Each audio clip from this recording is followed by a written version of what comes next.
అందరికీ praise lord. December 19 ఈరోజు దేవుని వాగ్దానము.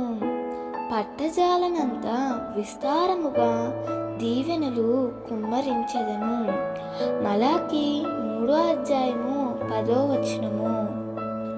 దేవుడు మనలను దీవించాలంటే పట్టజాలనంత విస్తారముగా దీవెనలు కుమ్మరించాలంటే మనం చేయవలసినది ఒకటి ఉంది.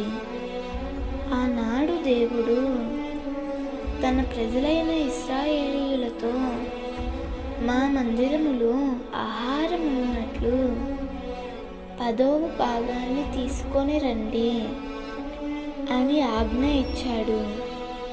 ఆ ఆజ్ఞను పాటించిన ప్రజలు విస్తారమైన దీవెనలు చూడగలుగుతారు.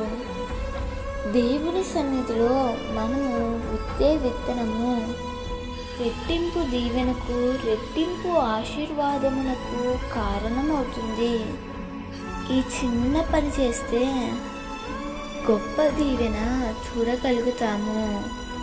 దేవుడు ఈ వాగ్దానము నీ జీవితంలో నిశ్చయముగా నెరవేర్చునుగాక. పట్టజాలనంత విస్తారమైన దీవెనలు మీకు కుమ్మరించబడునుగాక. ఆమేన్.